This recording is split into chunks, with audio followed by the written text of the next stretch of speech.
Bien le bonsoir, la police et la gendarmerie nationale unissent leurs forces pour barrer la route à la recrudescence des agressions, pour la plupart suivies de meurtres. La directrice générale de la police annonce une stratégie commune.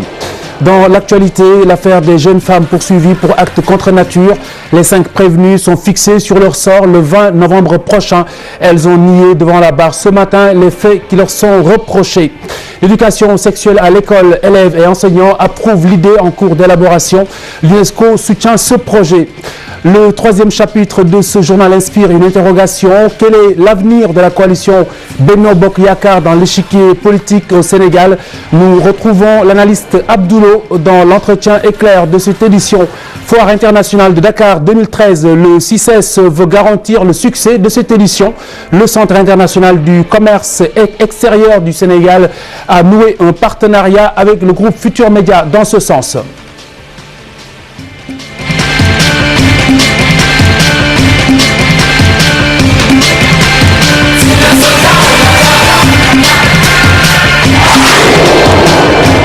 La police et la gendarmerie nationale déterminées à mettre un terme au diktat des agresseurs. La directrice générale de la police révèle une collaboration entre les deux forces pour préserver la sécurité des citoyens. Anessé Diouf.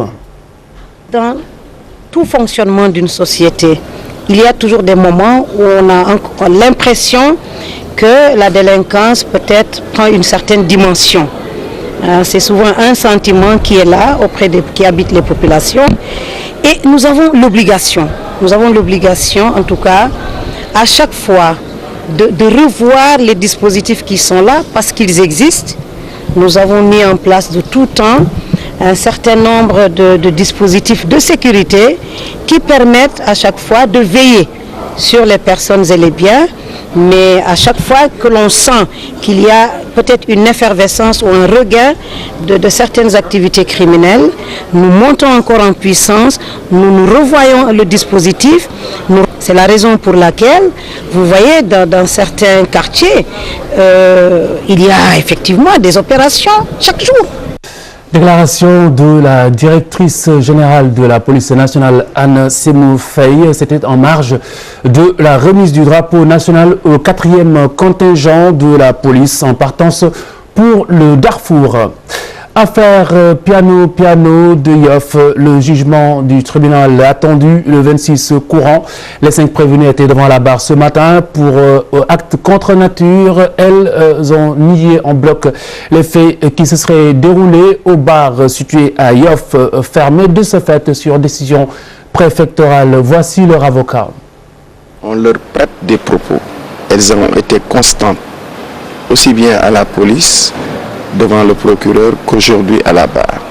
Vous avez été présent lors des auditions, lors de l'interrogatoire de l'instruction d'audience, et vous avez entendu qu'elles ont soutenu n'avoir pas commis les actes qu'on leur prête, n'avoir pas commis les actes contre nature. Et elles soutiennent, elles persistent à dire qu'elles ne sont pas des lesbiennes. Un procès verbal d'enquête de police ou de gendarmerie, on le discute. Et les avocats comme les juges sont dotés d'intelligence. Il ne suffit pas qu'on écrive, qu'il soit mentionné dans un procès verbal de police ou de gendarmerie tel fait ou telle chose pour que cela passe comme parole d'évangile. Les avocats, tout comme les juges, ont un pouvoir d'appréciation pour voir si ce que les policiers disent ou les policiers ou les gendarmes est fondé ou pas. Donc, au regard de ce qui a été dit, c'est une histoire à dormir debout, comme je l'ai dit. Relativement au dossier que j'ai dit qu'il n'a rien établi, il n'a rien prouvé. Une feuille de route en cours d'élaboration pour l'intégration de l'éducation sexuelle dans le programme scolaire. Des groupes de travail sont mis en place pour ce faire. Ils sont chargés de peaufiner les stratégies matérielles et intellectuelles nécessaires. Compte rendu de l'atelier tenu à ce sujet aujourd'hui au siège de l'UNESCO Breda qui soutient le projet. Cet exposé du Dr Jeanne Diaw renseigne sur l'intérêt d'intégrer l'éducation sexuelle dans l'enseignement général. Une occasion pour les panélistes d'échanger sur la nécessité d'informer les adolescents sur les questions relatives à la santé de la reproduction. mais aussi de trouver les voies et moyens pour les responsabiliser et les protéger contre les infections sexuellement transmissibles. Les études ont montré que l'âge des premiers rapports sexuels à 15 ans, c'est 15 ans. Et donc c'est précoce. Donc il y a une réalité. Donc on ne peut plus fermer les yeux puisqu'après, il y a des complications qui arrivent. Il y a les infections sexuellement transmissibles, il y a l'infection à VIH-Sida, il y a les grossesses non désirées, les avortements. On a vu que donner des connaissances, donner des chiffres et dire protégez-vous par des préservatifs, ça ne suffit pas. Et donc il y a un circuit éducatif qui se fait par l'éducation, qui s'appelle éducation sexuelle, un mot que les gens n'aiment pas. Et alors que l'éducation sexuelle concerne toute la vie de l'individu. L'atelier a connu la participation de l'UNESCO, de l'UNFPA, du ministère de l'Éducation et d'autres acteurs du secteur. Des moments de réflexion sur le concept d'éducation sexuelle et ses différentes composantes. Il y a au Sénégal d'excellents programmes qui sont déjà mis en œuvre dans les écoles et qui ne demandent qu'à être consolidés pour qu'un plus grand nombre de jeunes puissent en bénéficier. L'objectif de cet atelier est de savoir quelles sont les étapes nécessaires pour arriver à cette consolidation des programmes qui existent déjà en fait. Toujours est-il que la question de la sexualité demeure un tabou au Sénégal, mais la rencontre a permis de réfléchir sur des stratégies de partenariat entre écoles, parents d'élèves et ONG pour le renforcement de l'éducation sexuelle. La formation des enseignants sur la question reste aussi une nécessité. Il y a des préalables, il y a une des préalables, c'est connaître la santé sexuelle et reproductive des jeunes au Sénégal. L'autre préalable, c'est une actualisation des connaissances sur la sexualité au niveau des enseignants même, au niveau des enseignants, au niveau des décideurs. Il y a des freins politiques, il y a des freins économiques, et parce qu'il y a un déficit d'information sur la sexualité, il y a un déficit de formation. L'atelier a débuté ce 18 et va se poursuivre jusqu'au 21 novembre. 3 jours d'échange sur la sexualité en milieu scolaire. À terme, l'objectif est d'intégrer l'éducation sexuelle complète au curricula de l'enseignement. L'idée rencontre l'approbation des élèves et des étudiants à l'inspection d'académie de Dakar. L'on juge que l'éducation sexuelle à l'école contribuerait à la lutte contre la grossesse, les grossesses précoces et les IST. Mardieng Nafissatou Silla. Intégrer l'éducation sexuelle complète au curricula de l'enseignement au Sénégal, une bonne initiative pour beaucoup d'élèves. C'est une initiative à encourager puisque la sexualité est une chose très complexe dont certains parents ne veulent pas en parler avec leurs enfants. Donc c'est une très bonne idée de pouvoir intégrer cette notion dans les établissements. Ça va bien nous servir à savoir que les relations sexuelles n'est pas bon. Il y a les grossesses précoces et les maladies IST. En plus, si on fait les cours à l'école, ça va bien nous servir de prévenir toutes ces maladies. Aborder le thème de la sexualité est toujours tabou au Sénégal. Insérer ce module à l'école devrait permettre aux écoliers de mieux s'abstenir. On a constaté qu'il y a eu beaucoup d'agressions sexuelles dont les filles sont victimes au niveau donc des écoles, en dehors des écoles, en cours de route. Donc, et même au niveau du bureau, on a eu à intégrer pas mal d'élèves qui ont été victimes de grossesse. Jusque-là, l'inspection académique de Dakar organisait des séances pour sensibiliser les potaches. Intégrer comme cours sera chose facile.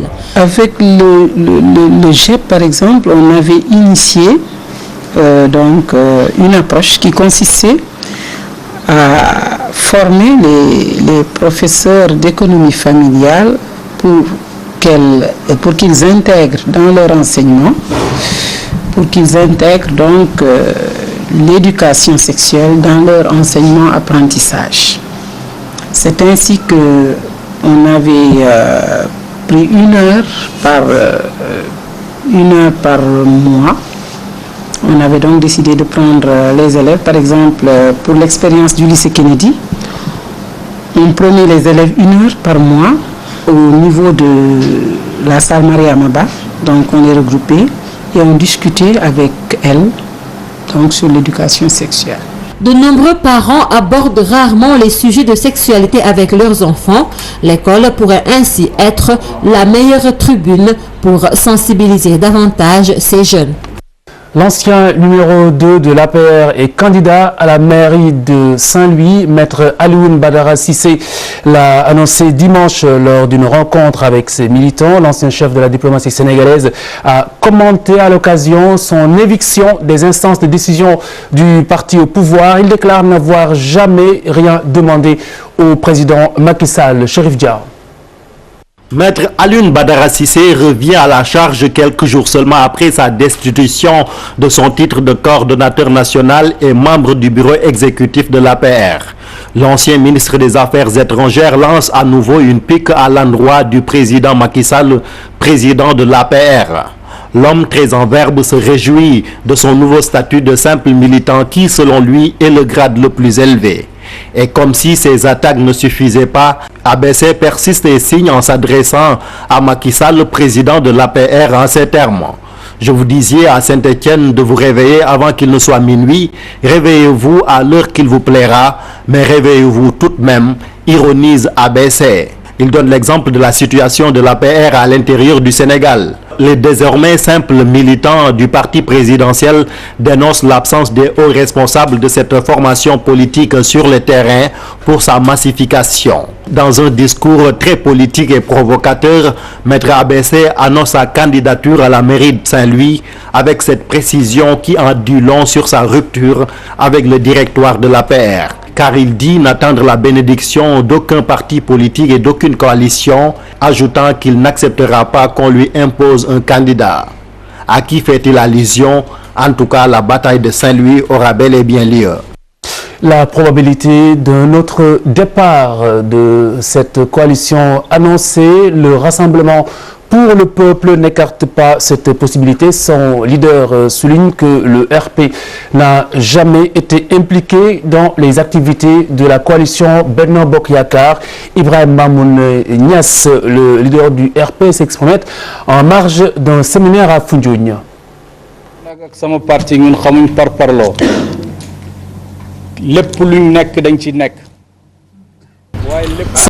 D'un texte. L'injustice. Nous investissons à fond dans toutes nos... Ce séminaire à Foundiougne de Ibrahim Mamoun Niass pour annoncer cette possibilité de quitter la coalition Benno Bokk Yakaar. Cette rencontre était d'ailleurs consacrée à l'acte 3 de la décentralisation. Le but, outiller ses militants à ce propos. Notez que le conférencier a d'ailleurs relevé des manquements dans ce projet. Ibou Cissé, Ibrahim Kamara. Il a été question de choisir une localité de l'intérieur du pays pour se retrouver autour d'un cadre de réflexion sur l'acte 3 de la décentralisation. Le Rassemblement du peuple a fait le choix de Foundiougne. Voilà une réforme qui s'appelle acte 3 de la décentralisation, qui va certainement élargir le champ des collectivités locales en admettant le département pour la première fois dans l'histoire du Sénégal comme collectivité locale. Et ceci ne peut être qu'un bienfait pour les populations, qui va renforcer la proximité de tout ce qui est éloigné des populations. Cette réforme va faire de sorte que cela se rapproche, qui va essayer de booster les pôles économiques de développement en regroupant les régions et en leur permettant d'être plus fortes. Une réforme peut être importante, mais des erreurs peuvent être constatées dans sa faisabilité et dans ce que les sociologues appellent l'acceptabilité politique. Parce que si ce projet n'est pas politiquement porté par les populations, si les populations n'acceptent pas cette politique, toute bonne qu'elle soit, alors elle risque d'être vouée à l'échec. Selon le conférencier, la probable date retenue pour les prochaines élections locales n'est pas la bonne. S'il faut appeler ça, entre guillemets, perte de temps, je crois qu'il faut perdre au maximum, en tout cas, le temps pour expliquer aux populations les bienfaits de ces réformes. Le Rassemblement du peuple a pensé utile organiser ce séminaire pour permettre à ses militants de mieux cerner les tenants et les aboutissants de l'acte 3 de la décentralisation. Donc c'est pour la première fois qu'un parti politique organise une journée de réflexion autour de l'acte 3 de la décentralisation, il faut bien le noter. Donc le RP, le Rassemblement pour le peuple, est un parti d'avant-garde. Nous ne pourrons jamais nous prononcer sur l'acte 3 de la décentralisation sans en avoir les tenants et les aboutissants. Et je pense qu'aujourd'hui, cette journée qu'on a eu à organiser à Foundiougne nous a essentiellement éclairé et nous ne pourrons pas nous tromper quand nous aurons à prendre des décisions ou bien à conseiller le président de la République ou bien même à descendre au niveau de notre base pour que les militants et les populations du Sénégal puissent s'approprier intégralement l'acte 3 de la décentralisation. Selon le conférencier, plusieurs paramètres ont été omis pour parvenir à une bonne entrée du Sénégal dans cette nouvelle réforme. Ce partenariat entre le CICES et GFM, le groupe Futur Média, c'est dans le cadre de l'organisation de la Foire internationale de Dakar, édition 2013, cette FIDAK, prévue du 28 novembre au 11 décembre prochain.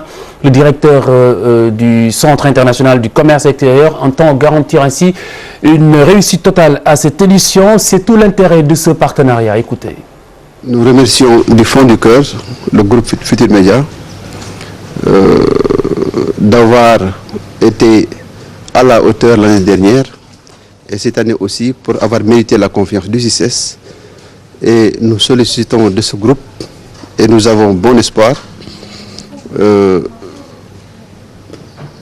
Nous sollicitons de ce groupe de faire comme l'année dernière, c'est-à-dire travailler avec tout le cœur, comme ils avaient fait l'année dernière, de façon à réussir l'événement, qui sera un événement de grande portée géographique et aussi commerciale.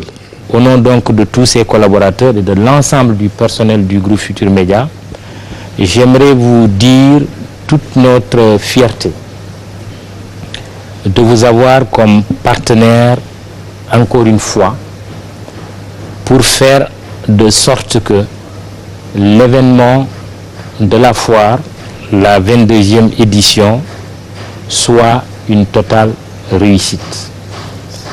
Vous l'avez souligné, ce n'est pas la première fois que nous avons un tel partenariat, mais il est important de noter qu'à chaque nouvelle édition, il y a une nouvelle motivation, une nouvelle ambition, une nouvelle même vision pour que les choses se fassent toujours mieux que l'édition précédente. Nous sommes dans cette dynamique, nous sommes animés de cet état d'esprit. Vous avez dit tout à l'heure qu'on nous accuse, entre guillemets, d'être des complices. Moi, je dirais que, en fait, peut-être qu'on nous reproche d'être des leaders, tout simplement, dans notre domaine, dans nos domaines respectifs.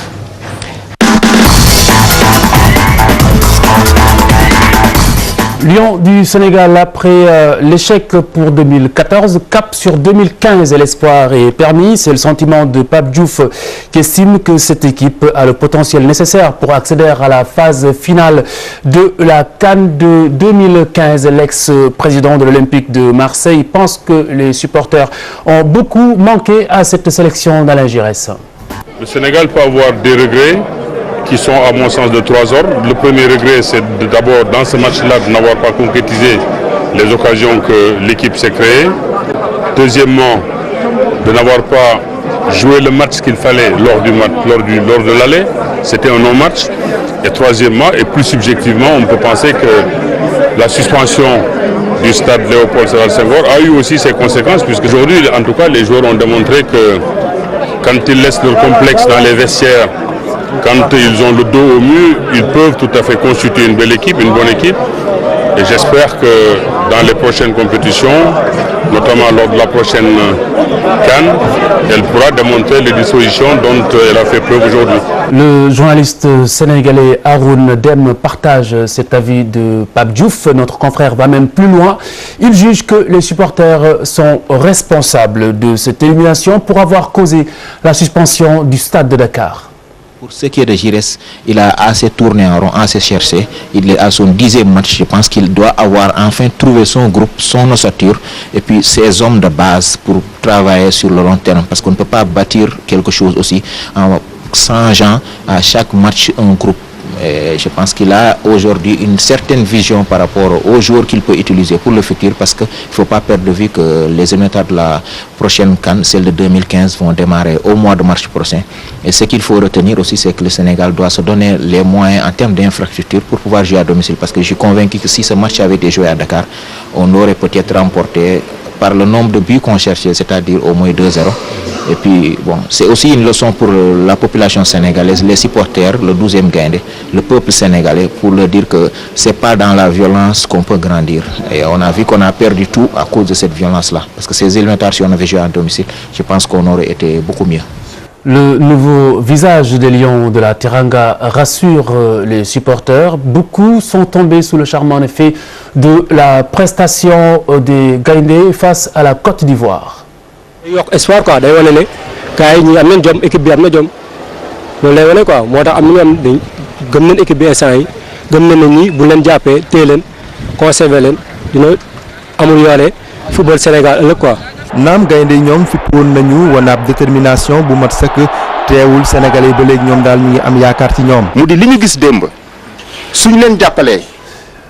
Nous revenons, nous vous avons diffusé plutôt l'élément en Wolof, toutes nos excuses. Nous parlons de l'inauguration du nouveau centre de génération foot. Denis Biram Ndao accueille l'établissement dont Youssou Ndour est le parrain. Retour sur la cérémonie avec Pape Fall et Abdoulaziz Kane. Un bijou à Denis Biram Ndao. Génération Foot dévoile ses installations qui abritent ses futures stars.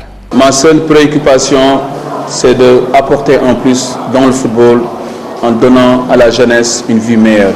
C'est ça qui m'a préoccupé depuis longtemps et je le ferai toujours pour aider mon pays vers le haut. Le football est porteur. Il y a une tonne de viviers et quintal de joueurs au Sénégal. Donc, on va faire des tests pour tout le monde. Le meilleur viendra à Génération Foot. Je me suis rendu compte, au bout de 3 mois, ce même joueur, arrivé en France, devient un autre joueur. Donc, il y a un manque de formation ici au Sénégal.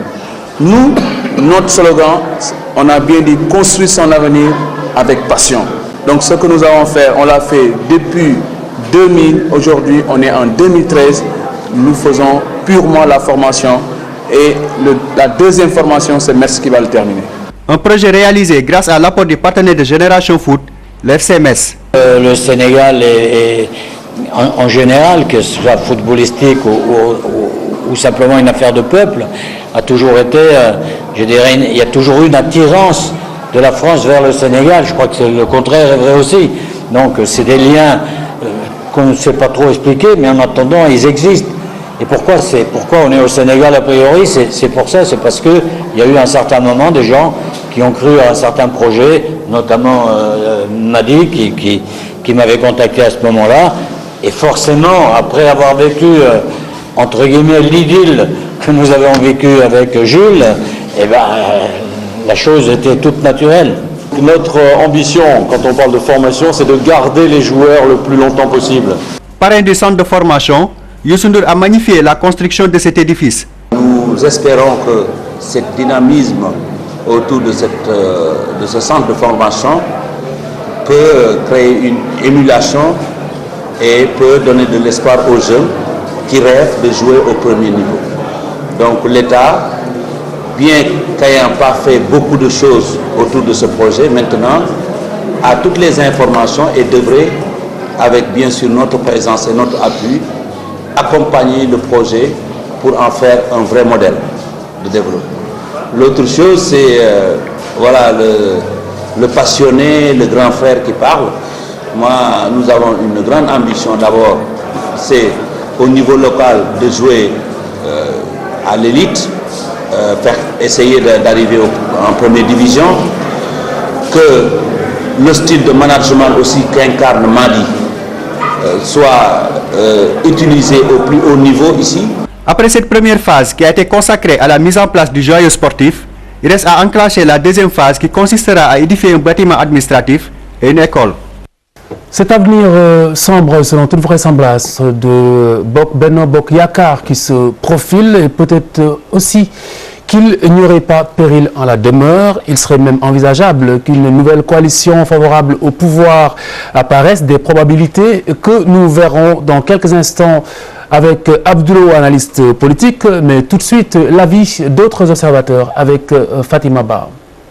Coalition Benno Bokk Yakaar dans l'impasse. Après le départ d'Idrissa Seck, c'est au tour de Youssou Ndour de quitter le navire. Une situation prévisible aux yeux de certains.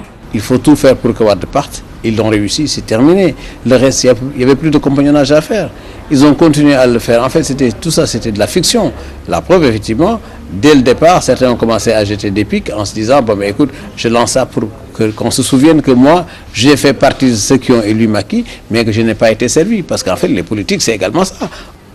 Du point de vue des enjeux politiques, ils sentent que les élections électorales, locales du moins, vont constituer le premier jalon important en perspective de la présidentielle. L'avenir de la coalition Benno Bokk Yakaar diversement apprécié par ses observateurs. Si certains pensent qu'elle va s'éclater avant les élections locales, d'autres soutiennent le contraire.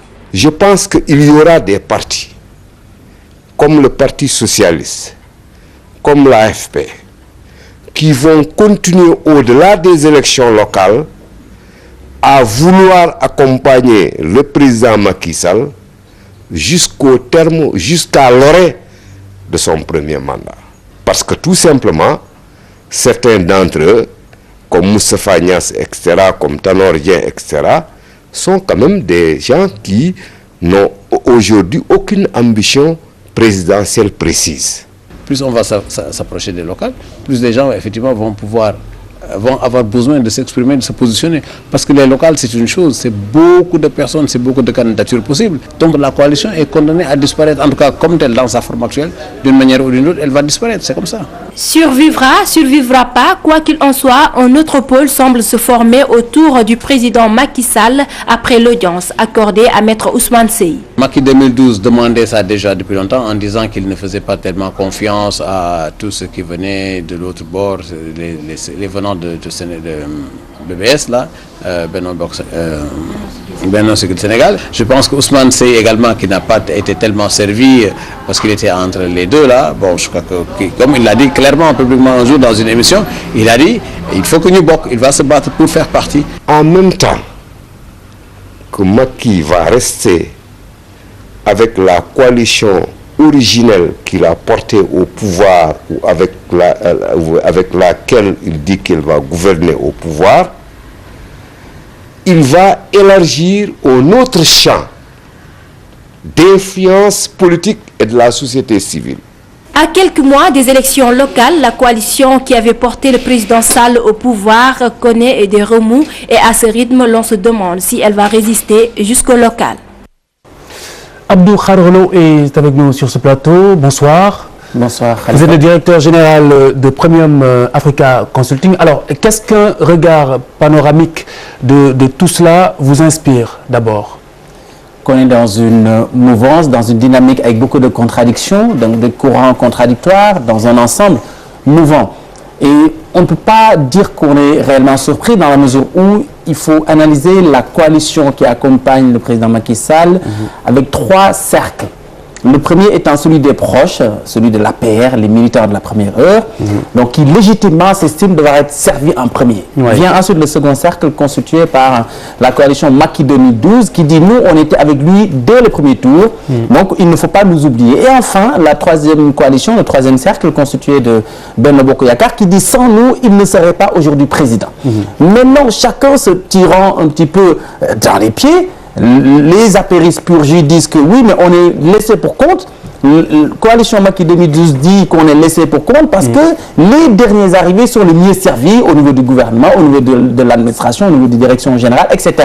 Donc ce jeu de chaises musicales, de jalousie entre alliés fait que forcément certains se sentiront à l'étroit et sentent peut-être la nécessité pour certains, c'est le deuxième niveau d'analyse, de dire qu'il faudrait partir pendant qu'il est encore temps parce que de toute façon nous sommes des politiques et que nous devons nous projeter vers l'avenir, donc vers l'échéance à venir, la plus importante étant celle de 2017 où quand on y arrivera en étant dans la coalition, on n'aura pas de crédibilité. Parce que comment on peut critiquer une coalition et dire qu'on peut avoir un programme meilleur que celui du président sortant, tout en l'ayant accompagné pendant 5 ans. Donc il y a un problème de logique qui se posera. Alors nous allons disséquer tous ces points de vue avec des exemples précis dans quelques instants. Mais d'abord, l'éviction de Maître Alioune Badara Cissé, peut-on la percevoir comme une décision avec tout de même un petit pincement au cœur?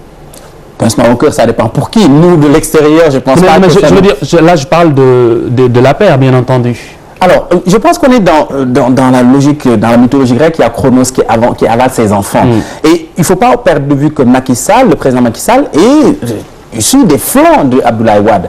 Et dans ces deux formations-là, que ce soit le PDS originel ou l'APR aujourd'hui, ou encore dans les formations globales, sous nous aussi en Amérique latine, et même encore en Asie du Sud-Est, le parti politique est l'émanation d'une personne. Donc le parti lui appartient. Donc se positionner en numéro 2, c'est se positionner comme un potentiel successeur, et donc c'est très mal vu par le numéro 1 en personne, mais également par tous les courtisans autour qui se disent que celui-là donc est prochain pour succéder éventuellement au numéro 1. Donc il y a une inconstance qui naît de cette position-là, de cette formation, de la façon dont nous formons le parti politique sous nos cieux. Donc il y a cette crainte-là. Mais dans ce cas particulier, parce que j'ai évoqué le cas du PDS ou Abdoulaye, mais là, dans ce cas particulier, je pense qu'il y a quelque chose il y a des non-dits, il y a des choses que nous ignorons, qu'on ne nous dit pas. Pour moi, c'est plus profond qu'une guerre de positionnement où le numéro 2 lorgnerait sur le fauteuil du numéro. Je pense que c'est beaucoup plus profond que cela, parce que les gens qui ont été démis de leur fonction en même temps que ABC, Alioune Badara Cissé, ont trouvé des strapontins ailleurs. Parce que c'est le mode de gouvernance qu'on a au Sénégal. Vous êtes démis de vos fonctions, on vous trouve une planque. Lui, on ne lui a trouvé aucune planque. Il faut poser la question. Alors, quand vous dites que c'est beaucoup plus profond que cela, alors quelle nature est-ce que vous prêtez à cette profondeur? Non, mais je pense que on ne peut que faire des projections, parce que nous n'avons pas les grilles d'analyse, les éléments qui nous permettent d'analyser. Mais ma conviction personnelle, c'est que je ne peux pas comprendre un tel niveau d'inimitié ou de défiance vis-à-vis de quelqu'un, de deux personnes qui étaient comme larrons en foire. On les a toujours connus ensemble, très proches. Quand ils sont arrivés au pouvoir, Alioune Badara Cissé a eu à hériter d'un poste prestigieux, celui de ministre des Affaires étrangères. Et patatras, tout d'un coup, le gars, il passe de ça à 0. Il veut rester dans le parti, on l'a toléré plus ou moins, jusqu'au moment où on dit maintenant, ça suffit. Vous sortez tout simplement, en fait, vous ne représentez plus rien, vous êtes un simple militant. Je pense qu'à un moment, on le saura, en moins de l'histoire, peut-être pas aujourd'hui ni demain, mais on saura ce qui s'est réellement passé entre les deux hommes. Aujourd'hui, il se garde bien de le dire. Mais ça me rappelle l'épisode, lui et moi, entre Abdoulaye Wade et Idriss Seck, sauf que là, on avait des bribes, on avait quelques informations qui nous permettaient de savoir ce qui s'est réellement passé. Là, dans le cas d'espèce, on ne le sait pas. Mais pour moi, c'est au-delà de cette guerre numéro 1, numéro 2, ce n'est pas vraiment le cas. Ici, c'est beaucoup plus profond que ça. Alors, il y a le caractère hétéroclite de la coalition comme un handicap. Si on reprend Modou Diagne Fada, est-ce que vous partagez son avis?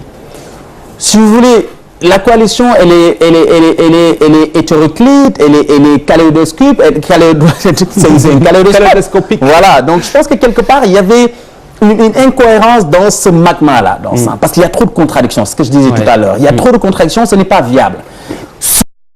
Quand les intérêts sont divergents, ceux qui composent la coalition avaient tous la même ambition que le président Macky Sall, c'était d'occuper le fauteuil présidentiel.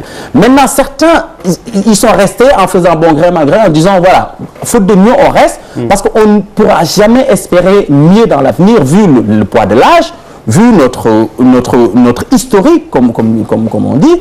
Donc, on est aujourd'hui dans de très bonnes positions. Mais comment réagissent les autres qui sont dans ces partis politiques-là? Je pense notamment à l'AFP ou au Parti Socialiste. À un moment où il y a des jeunes loups dans ces partis-là qui vont dire oui, c'est bien, notre leader est très confortable là où il est, mais nous, on a notre avenir politique qui est devant nous, pas derrière nous. Donc là aussi, ça va exploser. Plus on se rapprochera de 2017, plus les ambitions vont naître. Aujourd'hui, par éléments interposés, ils se lancent des pics, aussi bien au niveau du PS que de l'AFP. C'est un secret de polichinelle que Khalifa Sall a une ambition, il me semble. Et qu'au niveau des jeunesses socialistes, voilà, ça se tiraille. Au niveau de l'AFP, Malick Gakou est sorti, ce n'est pas sans raison. Donc à un moment ou à un autre, la légitimité des leaders aujourd'hui qui incarnent ces grands partis-là va se poser au sein de leur parti. D'autres l'ont compris beaucoup plus tôt en se disant on ne peut pas être dans cette coalition pendant 5 ans et après demander le suffrage des Sénégalais en leur disant on peut faire mieux que le président, tout en l'ayant accompagné en disant tout ce qu'il fait c'est super. Donc à un moment, voilà. Donc je pense que c'est pour ça que quelqu'un comme Idriss Seck est sorti très tôt pour se dire moi je me positionne dans l'opposition, c'est clair et net. Les autres qui restent, les grands partis, vont en payer les pots cassés.